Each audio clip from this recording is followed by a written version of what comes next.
Thalassemia వ్యాధిపై అవగాహన, బాధితుల సహాయార్థం జైన్ సేవా సమితి ఆధ్వర్యంలో పుష్కరాల్ రేవ్ వద్ద 5K రన్కు రాజమహేంద్రవరం సిటీ ఎమ్మెల్యే ఆదిరెడ్డి శ్రీనివాస్ ప్రారంభించారు. ఈ కార్యక్రమం మన సమాజానికి ఒక గొప్ప సందేశం ఇచ్చే అవగాహన ఉద్యమంగా ఎమ్మెల్యే అభివర్ణించారు. భారతదేశంలో వేలాది మంది ఈ వ్యాధితో పోరాడుతున్నారని, ఆంధ్రప్రదేశ్లో కూడా 1000కి పైగా కేసులు ఉన్నాయన్నారు. ఉభయ గోదావరి జిల్లాల్లో 300కు పైగానే బాధితులు ఉన్నారని ఎమ్మెల్యే తెలిపారు. పెళ్లికి ముందు రక్త పరీక్షలు చేయించుకోవడం ద్వారా ఈ వ్యాధి వచ్చే అవకాశాన్ని తగ్గించవచ్చునని వైద్య నిపుణులు సూచిస్తున్నారన్నారు. తలసేమియా బాధితులకు రక్తదానం చాలా ముఖ్యమైనదని, రక్తదానం అంటే ఒక ప్రాణం కాదు, ఒక కుటుంబాన్ని కాపాడడమని పేర్కొన్నారు. శాప్ ఆధ్వర్యంలో అనంతపురంలో నిర్వహించిన రాష్ట్ర స్థాయి ఫుట్బాల్ లీగ్ పోటీల్లో తూర్పుగోదావరి జిల్లా జట్టు ద్వితీయ స్థానం సాధించింది. ఈ పోటీల్లో పాల్గొన్న రాజమహేంద్రవరానికి చెందిన క్రీడాకారిణులు, కోచ్లు రాజమహేంద్రవరం సిటీ ఎమ్మెల్యే ఆదిరెడ్డి శ్రీనివాస్ను ఆయన కార్యాలయంలో మర్యాదపూర్వకంగా కలుసుకున్నారు. వారిని ఎమ్మెల్యే అభినందించారు. రాష్ట్ర స్థాయి తూర్పుగోదావరి జిల్లా ద్వితీయ స్థానం సాధించడం ఎంతో గర్వకారణమని అన్నారు. ముఖ్యంగా ఫుట్బాల్ వంటి క్రీడల్లో ఆడపిల్లలు ప్రతిభ కనబరుస్తుండడం అభినందనీయమని పేర్కొన్నారు. వారికి అవసరమైన సదుపాయాలు కల్పించేందుకు సిద్ధంగా ఉన్నట్లు ఎమ్మెల్యే భరోసా ఇచ్చారు. 2027లో రానున్న గోదావరి పుష్కరాలను పురస్కరించుకుని స్నానఘట్టాల సామర్థ్యాన్ని అంచనా వేసేందుకు పోలీసులు పుష్కరాల రేవులో మాక్ డ్రిల్ నిర్వహించారు. ప్రతి 500 మీటర్ల పరిధిలో ప్రవేశ నిష్క్రమణ పాయింట్లు, పబ్లిక్ అడ్రస్ సిస్టమ్, వాచ్ టవర్లు, సీసీ కెమెరాల ఏర్పాట్లు, డ్రోన్ కెమెరాల నిఘా తదితర అంశాలపై 63 మంది పోలీసు అధికారులు, సిబ్బంది పరిశీలించారు. Special branch DSP Ramakrishna, AR DSP TVRK Kumar, central zone DSP A Subhash, traffic DSP Y Srikanth, సిఐలు V Apparao, Muralikrishna, Bajilal, MD Abdul Nabi mock డ్రిల్ను పర్యవేక్షించారు. రాజమహేంద్రవరం మున్సిపల్ కార్పొరేషన్ ద్వారా సెప్టిక్ ట్యాంక్ క్లీనింగ్, భవన నిర్మాణ మరియు కూల్చివేత వ్యర్థాలను తరలించే సేవలు అందుబాటులోకి తీసుకొస్తున్నట్లు కమిషనర్ రాహుల్ మీనా తెలిపారు. సెప్టిక్ ట్యాంక్ క్లీనింగ్కు గృహాలకు 2500, వాణిజ్య కేంద్రాలకు 5000 రుసుం వసూలు చేస్తామని పేర్కొన్నారు. నగరపాలక సంస్థ పరిధిలో భవన నిర్మాణ, కూల్చివేత వ్యర్థాలను తరలించేందుకు 2 టన్నుల వాహనానికి 1500 చెల్లించాల్సి ఉంటుందన్నారు. ఈ సేవలు అవసరమైన వారు 9494060060 నెంబర్కు ఫోన్ చేయవచ్చునన్నారు. లేదా ఆర్ఎంసీ సేవక్ యాప్ ద్వారా కూడా బుకింగ్ చేసుకోవచ్చునని తెలిపారు. టీటీడీ ఆధ్వర్యంలో శ్రీ వాణి ట్రస్ట్ నిడదవోలు నియోజకవర్గంలోని పలు గ్రామాల్లో భజన మండళ్ల నిర్మాణం, ఆలయాల అభివృద్ధిని నిధులు మంజూరు చేస్తూ పరిపాలన అనుమతులు మంజూరైనట్లు స్థానిక ఎమ్మెల్యే పర్యాటక సాంస్కృతిక శాఖ మంత్రి కందుల దుర్గేష్ వెల్లడించారు. పెరవలి మండలం నడుపల్లి గ్రామంలో బీసీ కాలనీలో ఉన్న శ్రీ దుర్గామాత దేవాలయానికి 5 సెంట్ల స్థలం 10 లక్షలు, పెరవలి మండలం మల్లేశ్వరం గ్రామంలోని బీసీ కాలనీలో ఉన్న శ్రీ వినాయకస్వామి ఆలయానికి 10 సెంట్ల స్థలం 20 లక్షలు, ఉండ్రాజవరం మండలంలోని పాలంగి గ్రామంలో బీసీ కాలనీలోని శ్రీ కొండాలమ్మ అమ్మవారి దేవాలయానికి 11 సెంట్ల స్థలం 20 లక్షల నిధులు కేటాయిస్తూ దేవాదాయ శాఖ పరిపాలనా అనుమతులు జారీ అయ్యాయని మంత్రి కందుల దుర్గేష్ తెలిపారు. రాబోయే గోదావరి పుష్కరాల నాటికి నియోజకవర్గంలోని పుణ్యక్షేత్రాలన్నింటినీ సర్వాంగ సుందరంగా తీర్చిదిద్ది భక్తులకు సకల సౌకర్యాలు కల్పించడమే తమ ప్రథమ కర్తవ్యమని మంత్రి పేర్కొన్నారు. ఈ నెల 15వ తేదీలోగా స్కూల్ బస్సులకు ఫిట్నెస్ పరీక్షలు చేయించుకోవాలని జిల్లా రవాణాధికారి సురేష్ యాజమాన్యాలకు సూచించారు. తూర్పుగోదావరి జిల్లాలో మొత్తం 1705 స్కూల్ బస్సులు ఉండగా వాటిలో 1318 బస్సులు ఇప్పటికే ఫిట్నెస్ సర్టిఫికెట్ పొందినట్లు, మిగిలిన 387 బస్సులు ఫిట్నెస్ లేవనిగా గుర్తించబడినట్లు తెలిపారు. ఈ నెల 1వ తేదీ నుంచి ఇప్పటి వరకు 108 బస్సులకు ఫిట్నెస్ పరీక్షలు చేసినట్లు తెలిపారు. లోపాలు గుర్తించిన పలు బస్సులకు నోటీసులు జారీ చేశామన్నారు. తూర్పుగోదావరి జిల్లాలో ఇంకా 23,871 మంది రైస్ కార్డులకు సంబంధించిన ఈకేవైసీ ప్రక్రియ పూర్తి కాలేదని, వెంటనే ఈ ఈకేవైసీ పూర్తి చేసుకోవాలని జాయింట్ కలెక్టర్ వై మేఘస్వరూప్ కార్డుదారులకు విజ్ఞప్తి చేశారు. ప్రస్తుతం చౌకధరల దుకాణాల ద్వారా నిత్యావసర సరుకుల పంపిణీ జరుగుతున్నందున ఇంకా ఈ ఈకేవైసీ పూర్తి చేయని లబ్ధిదారులు తమకు సమీపంలో రేషన్ దుకాణాలకు వెళ్లి వెంటనే ఈకేవైసీ చేయించుకోవాలని సూచించారు. శ్రీ త్యాగరాజ నారాయణదాస సేవా సమితి అమృత మహోత్సవాల్లో భాగంగా నేటి సాయంత్రం హైదరాబాదుకు చెందిన ఈమని కళ్యాణి లక్ష్మీనారాయణ, పసుమర్తి పద్మిని వీణావాదం జరుగుతుంది.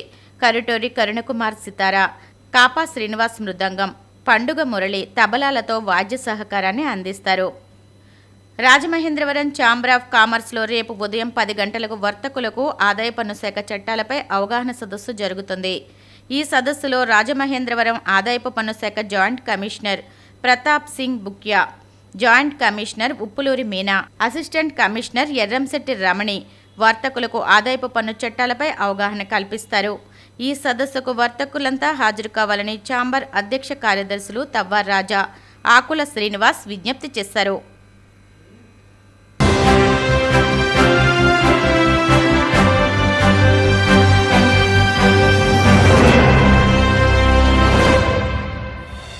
నమస్కారం. సిసిసి డిజిటల్ 230 న్యూస్ బులెటిన్కి స్వాగతం. ముందుగా వార్తలోని ముఖ్యాంశాలు. కాళ్ల మండలంలో deputy speaker Undi MLA Raghuramakrishnaraju పర్యటన. మోడీ, పల్లెపాలెం, దొడ్డనపొడి గ్రామాలలో పలు అభివృద్ధి కార్యక్రమాలు ప్రారంభోత్సవం.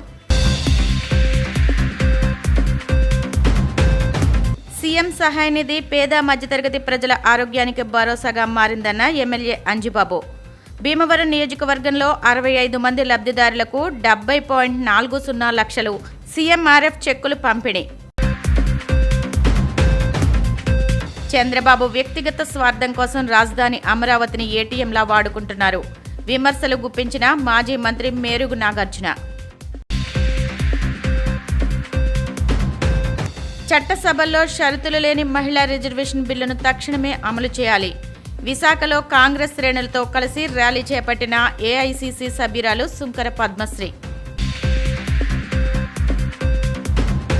పశ్చిమ గోదావరి జిల్లా కాళ్ల మండలం మోడీ గ్రామంలో 9 లక్షల, పల్లెపాలెం గ్రామంలో 9 లక్షలతో నిర్మించిన మైక్రో వాటర్ ఫిల్టర్ ప్లాంట్లను deputy speaker Undi MLA Kanumuri Raghuramakrishnaraju ప్రారంభించారు.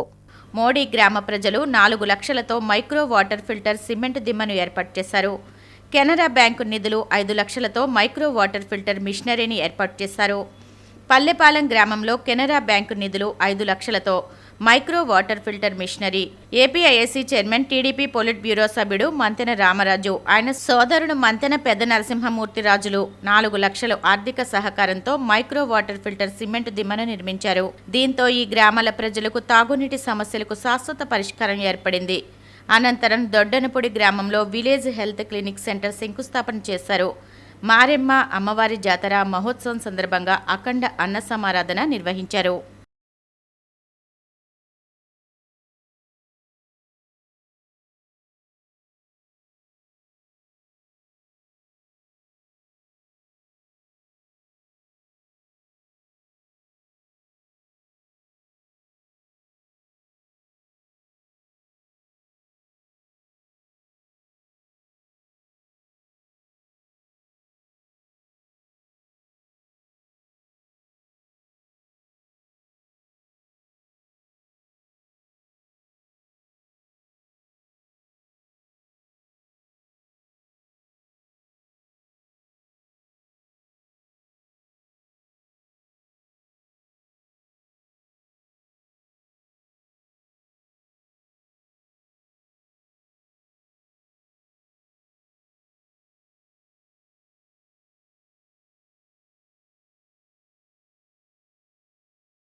సంతోషం. ఈ రోజు మా యొక్క దొడ్డనపూడి గ్రామంలో, అంటే ఉండి నియోజకవర్గం కాళ్ల మండలం దొడ్డనపూడి గ్రామంలో మారెమ్మ మహాలక్ష్మి వారి యొక్క పోలేరమ్మ వారి యొక్క దేవస్థానంలో ఈ రోజు జాతర కార్యక్రమంలో జరుగుతా ఉంది. ఆ జాతరలో భాగంగా ఈ రోజు అన్న సమారాధన కార్యక్రమం చేయడం జరుగుతా ఉంది.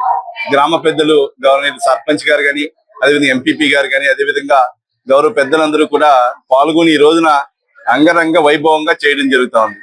ఈ గ్రామంలో ఏ కార్యక్రమం తలపెట్టినా కూడా గ్రామస్తులందరూ కూడా సంఘటితంగా ఉండి అందరూ కూడా ఒక కమిటీగా ఏర్పడి మంచి కార్యక్రమాలు, ఏ దేవస్థానం కట్టినా దేవస్థానం యొక్క కార్యక్రమాలు కూడా చక్కగా చేస్తున్న వారికి రాబోయే రోజుల యొక్క మారమ్మవారి యొక్క ఆశీస్సులు, అమ్మవారి యొక్క ఆశీస్సులు ఉండాలని చెప్పి మనసవాచ కోరుకుంటున్నాను. అదే విధంగా ఈ రోజు ఉదయం ఈఎన్ఆర్ కళాశాల స్థాపించినటువంటి దంతులు నారాయణరాజు గారి యొక్క విగ్రహావిష్కరణ కార్యక్రమంలో గౌరవ డిప్యూటీ స్పీకర్ త్రిబులార్ గారు, రఘురామకృష్ణరాజు గారు మేము అందరూ పాల్గొనడం అది కూడా మనకు ఎంతో సంతోషంగా ఉంది. తదుపరి కలవపూడి మోడీ గ్రామంలో micro filters 5 MLD micro filters కానీ, అదే విధంగా కలవపూడి పల్లిపాలెం గ్రామంలో మైక్రో ఫిల్టర్స్ కానీ, అదే విధంగా ఇక్కడ ఉన్నటువంటి పిహెచ్ ఏదైతే పిహెచ్ సెంటర్ ఏదైతే హెల్త్ సెంటర్ ఇక్కడ కూడా ఒక ఫౌండేషన్ వేసి మంచి కార్యక్రమాలన్నీ కూడా ఈ రోజు గౌరవ శాసనసభ్యులు కానీ, అదేవిధంగా తెలుగుదేశం, అదేవిధంగా జనసేన, బీజేపీ నాయకుల సమక్షంలో జరిగింది. రాబోయే రోజుల్లో ఇక అభివృద్ధి ఈ ఎన్డీఏ కూటమి ముందర తీసుకెళ్తా ఉంది. కాబట్టి రాబోయే రోజుల్లో ఇక భగవంతుని యొక్క ఆశీస్సులు ఈ కూటమి ఉండాలని చెప్పి మనసావాచ కోరుకుంటూ మరొకసారి ఈ జాతర కార్యక్రమాన్ని ఏర్పాటు చేసినటువంటి వ్యక్తులు ఎవరైతే ఉన్నారో అందరికీ కూడా, పెద్దలందరికీ కూడా, దొడ్డనపూడి గ్రామ పెద్దలందరికీ కూడా, ఈ ప్రాంతం నుంచి వచ్చిన వారి అందరికీ కూడా అమ్మవారి యొక్క ఆశీస్సులు నిండుగా ఉండాలని చెప్పి మనసావాచ. సీఎం సహాయ నిధి పేదలకు సన్నిధి అని, ఆరోగ్యపరంగా అండగా ఉపయోగపడుతుందని రాష్ట్ర public accounts committee chairman MLA Pulaparthi Ramanjaneyulu అన్నారు. పశ్చిమ గోదావరి జిల్లా భీమవరం ఎమ్మెల్యే కార్యాలయంలో 65 మంది లబ్ధిదారులకు 70,40,483 రూపాయల సీఎం రిలీఫ్ ఫండ్ చెక్కులను ఎమ్మెల్యే అంజిబాబు అందించారు. ఈ సందర్భంగా ఆయన మాట్లాడుతూ ఇప్పటి వరకు భీమవరం నియోజకవర్గంలో 758 మంది లబ్ధిదారులకు 6,10,02,999 రూపాయలు అందించామని, అర్హత ఆధారంగా ప్రతి ఒక్కరికి సీఎం రిలీఫ్ ఫండ్ అందిస్తున్నామన్నారు. వైద్యం పరంగా ఆపదలో ఉన్న వారికి సకాలంలో చికిత్స కోసం అందిస్తున్న నిధులు సద్వినియోగం చేసుకోవాలన్నారు.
చేయించుకుని హాస్పిటల్లో డబ్బులు ఖర్చు పెట్టుకున్న వాళ్ళు ప్రభుత్వ సహాయం కోరగా సీఎం సహాయ నిధి నుంచి లక్షలాది రూపాయలు వీరందరికీ ఇవ్వడం జరిగింది.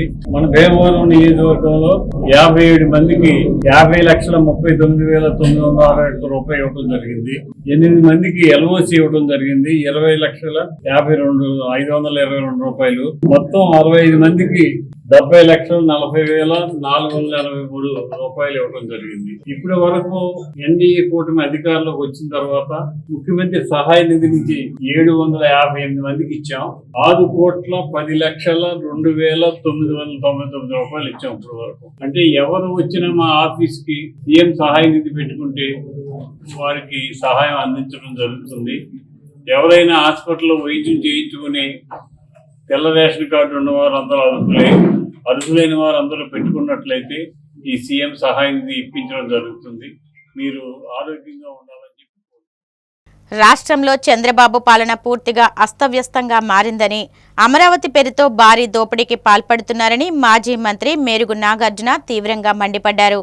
తాడేపల్లిలోని వైసీపీ కేంద్ర కార్యాలయంలో ఏర్పాటు చేసిన మీడియా సమావేశంలో ఆయన మాట్లాడుతూ రాజధాని అమరావతిలో ఎకరా 50 కోట్లని ప్రపంచానికి నమ్మబలికిన ముఖ్యమంత్రి చంద్రబాబు తన కోడలు నారా బ్రాహ్మణి పేరు మీద 5 ఎకరాల్లో నిర్మిస్తున్న రాజభవనం స్థలాన్ని మాత్రం గజం 7,500కే కొనుగోలు చేసి ప్రభుత్వ ఆదాయానికి భారీగా గండి కొట్టారని ఆగ్రహం వ్యక్తం చేశారు. ప్రజలకు ఒక నీతి, తన స్వార్థానికి మరో నీతిగా వ్యవహరిస్తూ తన ఇంటి పక్కన సామాన్యులు ఉండకూడదని గ్రీన్ జోన్ పేరుతో కుట్రలు చేస్తున్నారని ధ్వజమెత్తారు. అతని ధ్యేయం అయినటువంటి రాజధాని ప్రాంతంలో ఆ నిర్మాణ పనుల వ్యయాన్ని పూర్తిగా పెంచి అవినీతిమయం చేస్తూ అంతులేని దోపిడీ చేస్తూ పరిపాలన చేస్తూ ఉన్నాడు. ఇక రాష్ట్ర పరిస్థితి, రాష్ట్రంలో ఉన్న పరిస్థితి, శాంతి భద్రతలు కానీ లేకపోతే సంక్షేమాభివృద్ధికి సంబంధించిన కానీ ప్రక్కన పెట్టేశారు. ఓన్లీ రాజధాని ప్రాంతంలో ఏ విధంగా కొల్లగొట్టుకోవాలా, రాజధాని ప్రాంతంలో ఏ విధంగా వారి వంగిబాగుతులు సంపాదించుకోవాలనే ఆలోచన తప్ప వేరేది లేదు. అయితే ఇక్కడ ఒక మధ్యకాలంలో ఒక 5 ఎకరాలు భూమి కొని అక్కడే వాళ్ళ కోళ్ల గారి పేరు మీద దాదాపు 25,000 గజాల భూమిని దాంట్లో ఇంద్రభవనం కడతా ఉన్నారు. కోట్లు గుమ్మరించి కాదంటలా కట్టండి. అయితే అక్కడ ఒక ట్విస్ట్ ఏంటంటే రాజధాని ప్రాంతంలో ఎకరా 50 కోట్లు చేస్తా ఉంది. గజం మినిమం 50,000 ఉందని డంకా బగాయించే విధంగా ప్రపంచంలో ఉన్న ప్రజానీకాన్ని నమ్మిస్తూ ఒక ప్రక్క వారు మాత్రం 5 ఎకరాలు ఎంత కొన్నారో తెలుసా? 3,63,00,000 చెప్పిన కొన్నారు. అంటే గజం 7,500. నేనేం అడుగుతా ఉన్నానంటే, అయ్యా చంద్రబాబు నాయుడు గారు ఒక ప్రక్క రాష్ట్ర ప్రజలను మోసం చేసి ఎన్నికల్లో గెలిచారు, రాజధాని కడతా ఉన్నారు, రాజధానిలో మీ కోడలు గారి పేరు మీద 5 ఎకరాల భూమి కొన్నారు, కట్టండి, నేను తప్పే లేదు. కానీ ఈ దేశంలో ఈ ప్రపంచంలో ఉన్న ప్రజానీకాన్ని అమరావతి వైపు చూడాలన్నారు. చూసే విధంగా మీరు అక్కడ భూమి 50 కోట్లు ఎకరా అని చెప్పారు. అంటే గజం 50,000 పైబడే విధంగా ఉంది అని చెప్పి ప్రజలను నమ్మించి ఎక్కడెక్కడోళ్ళనో కొనిపిస్తాకి ట్రై చేస్తున్నారు. రెండవ ప్రక్క మీరు కొన్న భూమేమో 3 కోట్ల చిల్లరతో కొని 7,500 గజంతో కొని అక్కడ మీరు పెద్ద సౌధాన్ని నిర్మిస్తా ఉన్నారంటే, ఒక ప్రక్క ఈ దేశంలో ప్రపంచంలో ఉన్న ప్రజానీకాన్ని మోసం చేయాలని చేస్తా ఉన్నారా? రెండవ ప్రక్క ఈ రాష్ట్రానికి సిఆర్డీఏకి లాభం, ఇప్పుడు ట్యాక్స్ అన్ని కలుపుకొని కట్టడానికి అన్ని రాష్ట్ర ప్రభుత్వానికి మోసం చేయాలని మీరు ఈ సౌధాన్ని నిర్మిస్తా ఉన్నారో చెప్పమని అడుగుతా ఉన్నా. ఇది ఇక్కడ తప్పు కాదని అడుగుతా ఉన్నాం. మీరు ఎంత గొప్పగా చెబుతా ఉన్నారో ఈ రాష్ట్రంలో అమరావతిలో బ్రహ్మాండంగా భూముల ధర పెరిగిపోయింది చెప్తే పాపం మిమ్మల్ని నమ్మి ఎక్కడెక్కడో ఉన్న డబ్బులు తీసుకొచ్చి ఇక్కడ కుమ్మరించాలని ప్రజలు చూపిస్తే వాళ్ళతోనేమో ఆ విధంగా కొనిపిస్తున్నారు. మీరు కొన్న భూమి కూడా ఎలాంటిదో తెలుసా? ఈ 25,000 గజాల్లో ఒక 1000 గజాలు శ్మశానంగా దాటైంది. ఇదిగో ల్యాండ్ పూలింగ్ లో 9.22 ఫామ్లో 163B ఆ సర్వే నంబర్లో శ్మశాన భూమి అని కంచర్ల శాంతి కిరణ్ ఆల్టర్నేట్ ల్యాండ్ ఇస్తే దాన్ని ఈ 25,000 గజాల్లో ఉంది.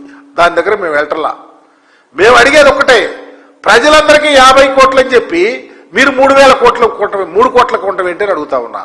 అక్కడ ఏది తప్పు? ప్రజలను మోసం చేస్తారా, ప్రభుత్వాన్ని మోసం చేస్తారా? సమాధానం చెప్పమని చంద్రబాబు గారిని అడుగుతా ఉన్నా. ఎందుకంటే మీరు జనగణన నియోజకవర్గాల పునర్విభజనతో సంబంధం లేకుండా మహిళా రిజర్వేషన్ బిల్లును తక్షణమే అమలు చేయాలని డిమాండ్ చేస్తూ విశాఖ కాంగ్రెస్ శ్రేణులు ర్యాలీ చేపట్టారు. ఏఐసీసీ సభ్యురాలు సుంకర పద్మశ్రీ పార్టీ నాయకులతో కలిసి డాబా గార్డెన్స్ అంబేద్కర్ విగ్రహం నుండి జీవీఎంసీ గాంధీ విగ్రహం వరకు ర్యాలీ నిర్వహించారు. ప్రభుత్వం తక్షణమే మహిళా రిజర్వేషన్ బిల్లును అమలు చేయాలని డిమాండ్ చేశారు. ఈ రోజున విశాఖపట్నంలో షరతులు లేని, జనగణనతో సంబంధం లేని, డీలిమిటేషన్తో సంబంధం లేనటువంటి 33% మహిళా రిజర్వేషన్ బిల్లుని చట్టసభల్లో అమలు చేయాలి అని చెప్పి డిమాండ్ చేస్తూ ఉన్నాం. ఎన్డీఏ కూటమి ప్రభుత్వాలు మహిళలను మోసం చేసే విధంగా ఎలక్షన్ టైంలో హుటాహుటిన పార్లమెంటు సమావేశాలు పెట్టి ఈ మమ్మల్ని మోసం చేస్తూ ఉన్నాయి కాబట్టి, మా గొంతు నెక్కే ప్రయత్నం చేస్తూ ఉన్నాయి కాబట్టి, డీలిమిటేషన్ పేరుతో దక్షిణ భారతదేశానికి కూడా అన్యాయం చేసే కార్యక్రమం కనపడతా ఉంది కాబట్టి దాన్ని వ్యతిరేకిస్తూ ఉన్నాం. 2023లో పార్లమెంటు సాక్షిగా 33% మహిళా రిజర్వేషన్ బిల్లు అమలైపోయింది. అందరి ఆమోదంతో బిల్లు పాస్ అవడం జరిగింది. దాన్ని ఈ రోజు వరకు కూడా అమలు చేయకుండా మీరు కొలగన్న తర్వాత డీలిమిటేషన్ తర్వాత చేస్తాము అని చెప్పి మరి ఈ రోజున ఎన్నికల టైంలో మీరు ఎందుకు ఆ బిల్లును తీసుకొచ్చి కాంగ్రెస్ పార్టీ ఇండియా కూటమి పక్షాలు మోసం చేస్తూ ఉన్నాయని చెప్పి ఎందుకు తప్పుడు ప్రచారం చేస్తూ ఉన్నారు? యాక్చువల్లీ ఈ రోజున భారతదేశ మహిళల్ని కించపరిచి అవమానపరిచి మోసం చేస్తుంది భారతీయ జనతా పార్టీ ఎన్డీఏ కూటమి పక్షాలు. అందుకనే ప్రధాని మోడీ మహిళలకు క్షమాపణ చెప్పాలి అని చెప్పి డిమాండ్ చేస్తూ ఉన్నాం. ఆంధ్రప్రదేశ్ నుంచి మోడీకి తొత్తుల్లా వ్యవహరిస్తున్నటువంటి చంద్రబాబు నాయుడు, పవన్ కళ్యాణ్, జగన్మోహన్ రెడ్డి కూడా మహిళలకు క్షమాపణ చెప్పాలి. ఈ ఎన్నికల్లో రుజువైపోయింది.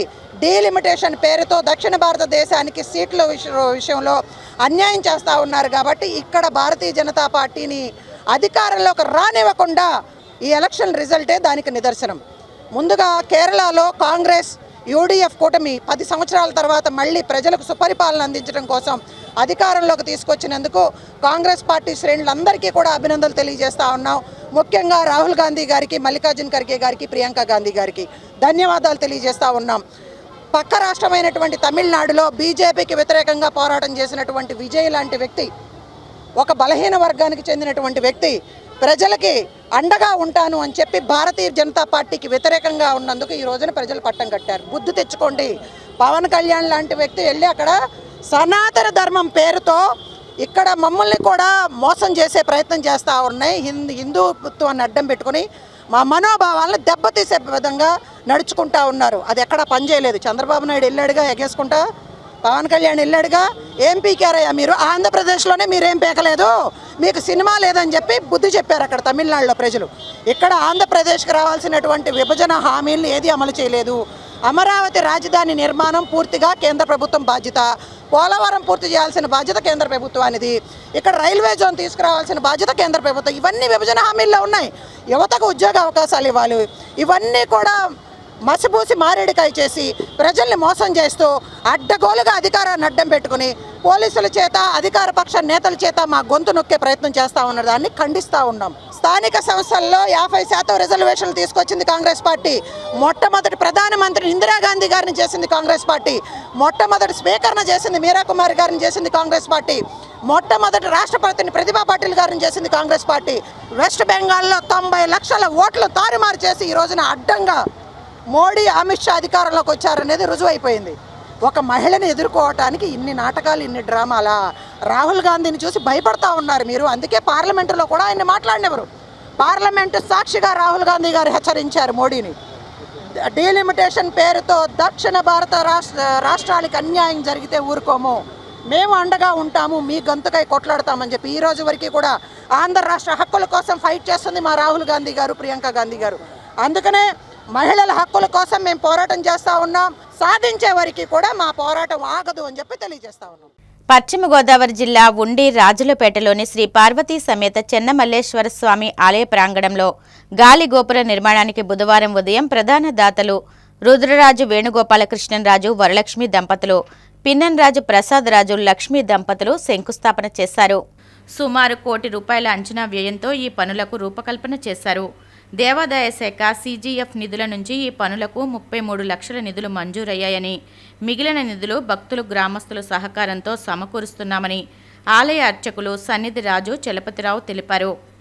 ఇదే ప్రాంతంలో గోశాల, రథశాల, యాగశాల, యజ్ఞశాల, మహానంది విగ్రహాలను ఏర్పాటు చేసేందుకు మరో ₹1 కోటి నిధులు అవసరం అవుతాయని వివరించారు. ఈ మహాక్రతువులో భక్తులు భాగస్వాములు కావాలని ఆయన విజ్ఞప్తి చేశారు.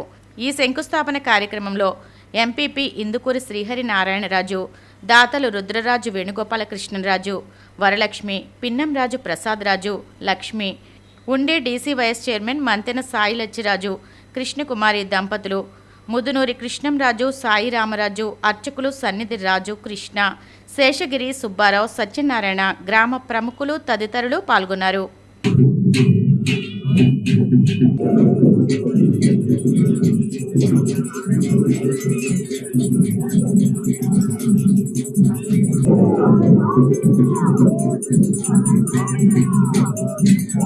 బయటకు వచ్చిన తర్వాత పైన ఉన్నటువంటి భక్తులు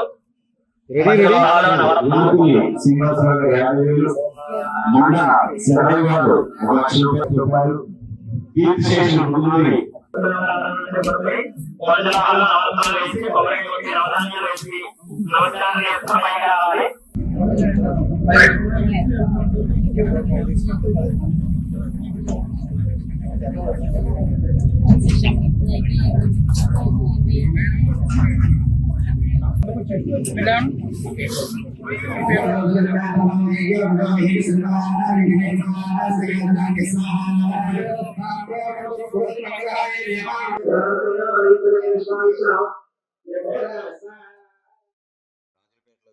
ఉన్న శ్రీ పార్వతీ సమేత చెన్నమల్లేశ్వర స్వామి వారి ఆలయ అభివృద్ధి కార్యక్రమాల్లో భాగంగా అనేక కార్యక్రమాలు సరస్వతి అమ్మవారి ప్రతిష్ట గారి నుంచి ద్వాదశ జ్యోతిర్లింగాలు కాలభైరవుడి యొక్క విగ్రహ ప్రతిష్టా మహోత్సవాలు పూర్తి చేసుకుని ప్రధాన కార్యక్రమంగా గాలిగోపురంగా పిలువబడుతున్న ప్రధాన ద్వారం ఏదైతే ఉందో అది ఈ రోజు ఉదయం 10:49 భక్తుల దాతల దేవాదాయ ధర్మాదాయ శాఖ వారి ప్రముఖులు రాజకీయ నాయకులు అందరి సమక్షంలో ఈ రోజు ఉదయం అంగరంగ వైభవంగా ఈ యొక్క కార్యక్రమం నిర్వహించడం జరిగింది.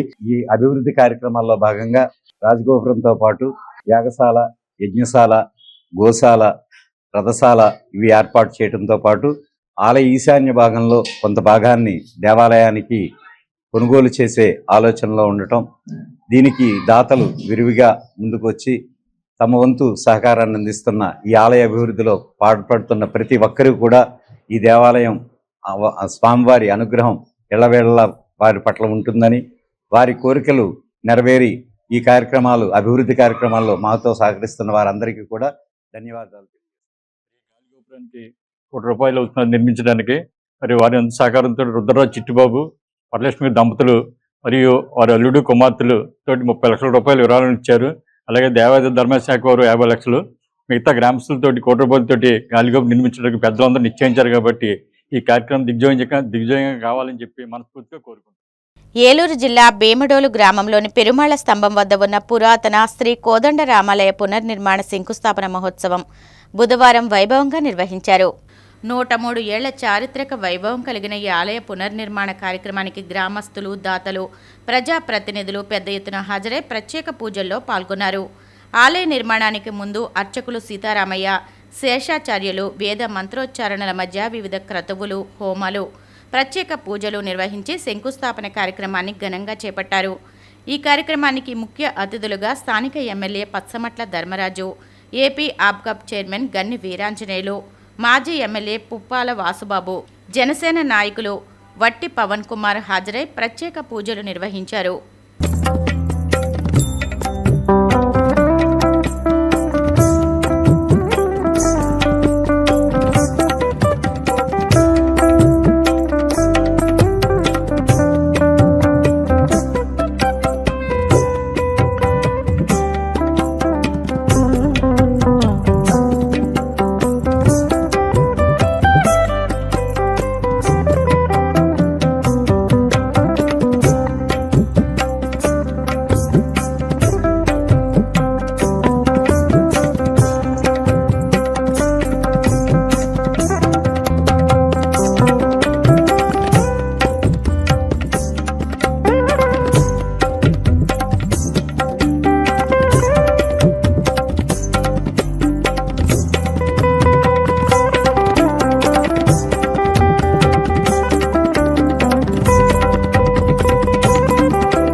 భీమడోలు గ్రామంలో నిర్మాణ స్తంభం సెంటర్లో 103 సంవత్సరముల చరిత్ర కలిగిన కోదండ రామాలయం ఈరోజు భీమడోలు యొక్క భక్తులు అందరికీ ఆశీర్వదించడం కోసం అని చెప్పేసి 103 సంవత్సరాల తర్వాత దీన్ని పునర్నిర్మాణం చేయడం జరుగుతుంది.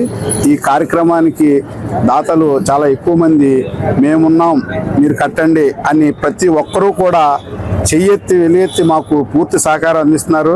అలాగే ఇక్కడ ఈ కమిటీ ఈ సెంటర్లో ఉన్న కుర్రవాళ్ళు కానీ పెద్దలు కానీ అందరూ కూడా, అలాగే ఇప్పుడే ఎమ్మెల్యే గారు ధర్మరాజు గారు, ఆంజనేయులు గారు, కొట్టి పవన్ కుమార్ గారు, వాసుబాబు గారు వీళ్ళందరూ కూడా వాళ్ళ పూర్తి సహాయ సహకారాలతో దీన్ని మేము అతి త్వరలో పునర్నిర్మాణం చేస్తామని భక్తులందరికీ తెలియజేస్తాం. వార్తలు ముగించే ముందు ముఖ్యాంశాలు మరొకసారి. కాళ్ల మండలంలో deputy speaker Undi MLA Raghuramakrishnaraju పర్యటన.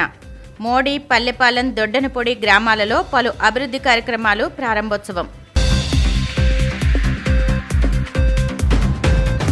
సీఎం సహాయ నిధి పేద మధ్యతరగతి ప్రజల ఆరోగ్యానికి భరోసాగా మారిందన్న ఎమ్మెల్యే అంజిబాబు.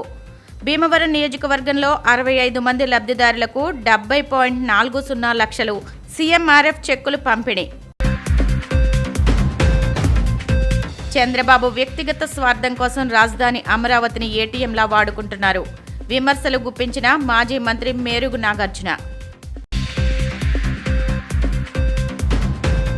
చట్టసభల్లో షరతులు లేని మహిళా రిజర్వేషన్ బిల్లును తక్షణమే అమలు చేయాలి. విశాఖలో కాంగ్రెస్ శ్రేణులతో కలిసి ర్యాలీ చేపట్టిన ఏఐసీసీ సభ్యురాలు సుంకర పద్మశ్రీ. ఈనాటి సిసిసి డిజిటల్ 230 న్యూస్ బులెటిన్ ఇంతటితో సమాప్తం. నమస్కారం.